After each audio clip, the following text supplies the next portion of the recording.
देखो laws of radioactive decay, ठीक है, ये सब का करा हुआ होता है जनरली, ठीक है, बहुत सिंपल होते हैं, बट याद रखने पॉइंट वाइज 6-7 फार्मूले हैं, उस सबको याद होने चाहिए, तभी आप आगे बढ़ पाएंगे।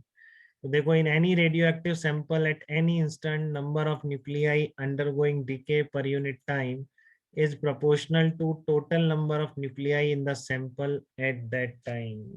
ठीक है, ये लॉ है बेटा संसार का, रेडियो एक्टिव डिके का, कि eight any time DK rate, minus क्यों लगा रहा हूँ, क्योंकि dn/dt नेगेटिव है, नंबर ऑफ न्यूक्लियस कम होते जा रहे हैं, but any time their decay rate will be proportional to number of nuclei existing at that time। ठीक है, and proportionality constant of this proportional relation is called decay constant। तो ये radio active decay का law है बहुत बड़ा, ठीक है। तो अगले पूरे चैप्टर की नहीं, मतलब इस लेक्चर की कहानी इसी पर बेस्ड है सारा, डिके क्या होता है, डिके कांस्टेंट, ठीक है, ये सब बातें अपन करने वाले हैं। तो any radioactive sample at any instant number of nuclei, क्योंकि उसके न्यूक्लियस खत्म होते जा रहे हैं ना, नए न्यूक्लियस में कन्वर्ट होता है, जैसे अभी तक सारे जो डिके देखे हैं आपने, ठीक है, सब में यही तो हो रहा है कि न्यूक्लियस दूसरे न्यूक्लियस में कन्वर्ट होता जा रहा है, तो वो न्यूक्लियस के नंबर तो कम होते जा रहे हैं, ठीक है। तो किसी भी स्टेट पर उसके खत्म होने की रेट जो होगी that will be proportional to कितना है, नंबर कितना है उसका उस टाइम पर, ये नंबर है, कैपिटल है, अमाउंट नहीं, ठीक है, ये नंबर ऑफ न्यूक्लियाई है। तो इसका प्रोपोर्शनलिटी कांस्टेंट क्या कहलाता है, डिके कांस्टेंट कहलाता है। तो आप एक रफ कॉपी जो भी आपके पास है उस पर लिखते जाइए पहले, ठीक है। ये क्या आ गया, लेमडा आपका कहलाएगा डिके कांस्टेंट, ठीक है, लेमडा कहलाएगा आपका डिके कांस्टेंट। कोई दिक्कत किसी को इसमें? एन क्या है, उस स्टैंड पे नंबर ऑफ न्यूक्लियाई कितने प्रेजेंट है, ठीक है, उस इंस्टेंट पर नंबर ऑफ न्यूक्लियाई कितने प्रेजेंट है, एन वो है आपका, ठीक है। और लेमडा क्या है आपका, डिके कांस्टेंट है।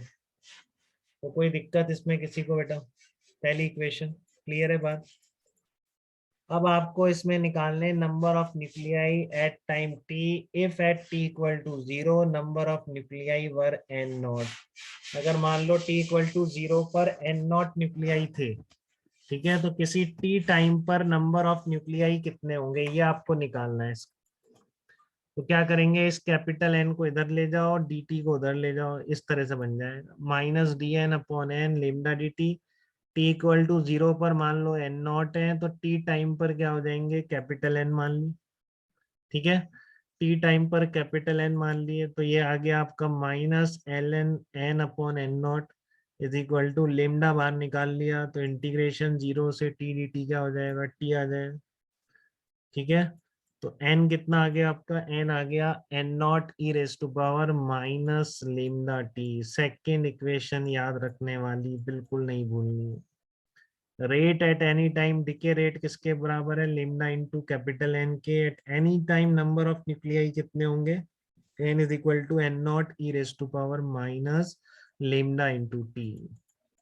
यहाँ तक कोई डाउट बेटा किसी को रेडियो एक्टिव डिके के ऊपर? बताइए, इतनी बात क्लियर है पहले दोनों point? At any time decay rate is lambda into n, and at any time number of nuclei, अगर t इक्वल टू 0 पे n नॉट थे तो डिके होते जा रहे हैं, ठीक है। तो t equal to 0 n nought थे, तो आगे किसी t टाइम पर कितने होंगे, that will be equal to n nought e raise to power minus lambda into t. बहुत ज्यादा सिंपल है एकदम। किसी को डाउट इसमें तो बताइए, क्लियर है बात एकदम?